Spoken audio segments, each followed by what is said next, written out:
Tom Aspinall taking on Ciryl Gane. About fucking time Tom Aspinall is back in the UFC to keep the heavyweight division going. That's the most thing I'm excited about, right? When you look at Tom Aspinall, what he's been able to do inside the UFC in the heavyweight division is he has the shortest fight time in the whole entire company, meaning that he blasts through everybody each time he fights, whether it's submission game or if he's knocking them out. And that's one thing people don't talk about when it comes to Tom Aspinall. This man can knock you out and he can also submit you. He submitted Volkov with a Kimura from half guard. He's also knocked out Curtis Blades.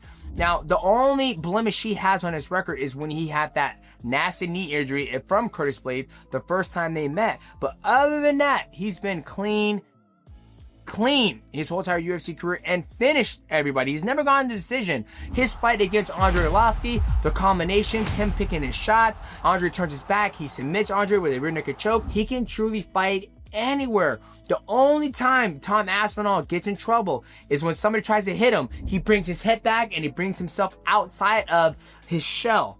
Now, when we look at Ciryl Gane, the one thing Ciryl Gane has going for him is that he is a big athletic and he moves very well on the feet, but not as well as Tom Aspinall. Ciryl Gane does have great kicks. He does have a good right hand. He's very dynamic with his kicks and his push kicks. And in Ciryl Gane's camp, getting ready for Tom Aspinall, he's been wrestling with the Olympic gold medalist in wrestling to make sure his wrestling is sharp. Now, we're going to see if this pays off. Hopefully, they did a lot of work against the cage because that's where Tom Aspinall succeeds in all his takedowns. Ciryl Gane's biggest weakness is his grappling.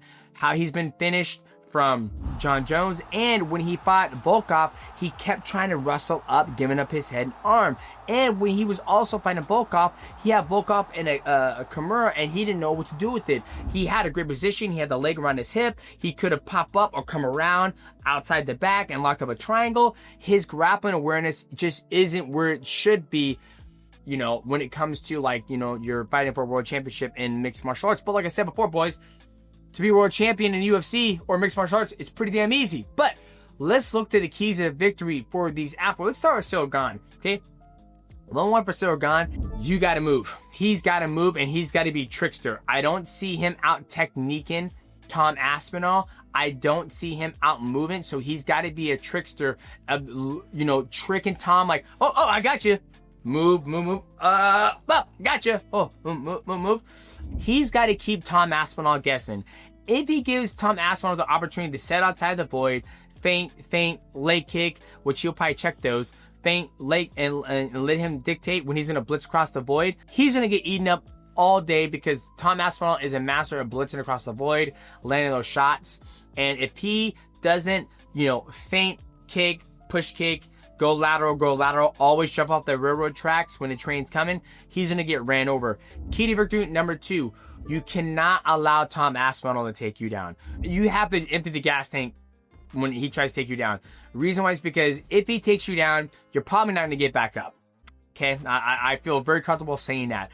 If he does get back up, I'll be shocked because when he does, he gives his head and arm every single time. Tom is going to see that and he's going to take advantage of that. And 2, once Tom gets you down, he's very good about keeping his weight on you. So Ciryl Gane has got to do everything he can to keep his ass off the cage and not get taken down. Now, let's look at Tom Aspinall. Tom Aspinall, key to victory number 1, be light on your feet and be dynamic. When I was watching his videos and all his highlights from his whole entire UFC career, he's able to strike. He's able to throw a knee before the knee even touches the ground. He gets back on balance and he's already throwing a 3-piece combination.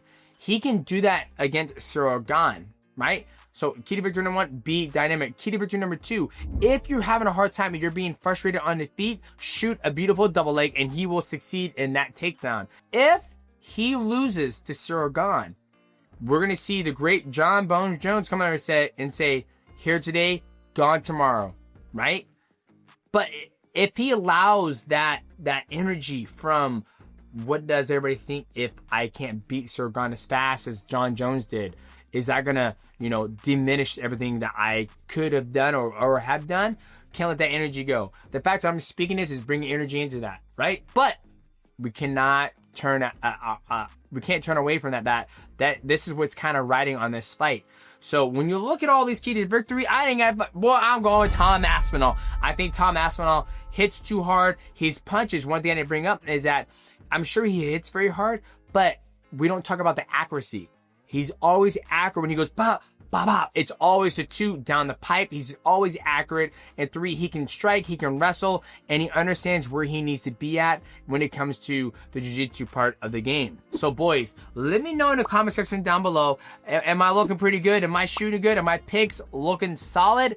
Or as always, if you think I got it wrong, you know, let me know what you're gonna go with. Boys, we'll see you guys at the next video, and we'll see you Saturday night. Peace.